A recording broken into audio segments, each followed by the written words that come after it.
آپ نے کسی کو اپنا دوست بنانا ہے، کوئی آپ سے ناراض ہے، کوئی آپ کو سمجھتے ہیں کہ وہ آپ اس کو اپنا محبوب بنانا چاہتے ہیں، اور آپ چاہتے ہیں کہ نفرت ختم ہو جائے، محبت ہو، میاں بیوی کی محبت ہو، ماں بیٹی کی محبت ہو، بہن بھائی کی محبت ہو، تو میں کہیں تو وظیفہ ہی بتا دوں.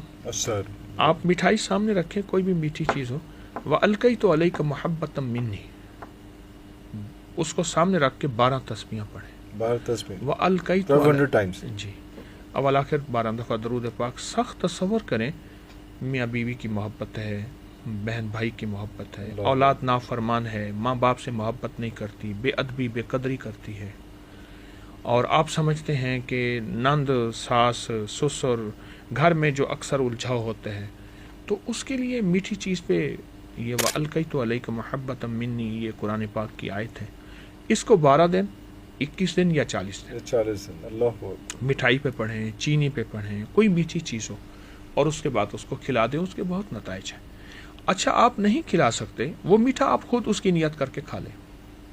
اچھا، یہ آپشن بھی ہے، ضروری نہیں کہ اس کو کھلا دیں، آپ خود بھی کھا لیں تو وہ خود بھی اتنی ہی کھا چاہت لیں. ہو، اتنی اس محبت کا جو ہے تصور اس میں. جتنا سخت رکھا جائے گا. میں نے تو اس وظیفے سے بڑی بڑی طلاقیں بچوائی ہیں، اللہ طلاقوں تک نوبت، حتیٰ کہ پہلی طلاق دے دی اور کچہریوں تک نوٹس آ گئے، فلاں ہو گیا. میں نے کہا یہ کریں آپ، اور کرنے والا جتنا سخت تصور اور توجہ سے کرے گا، درد سے کرے گا، اتنا جا کے اس کے دل پہ چوٹ لگے گی. ارے اللہ اللہ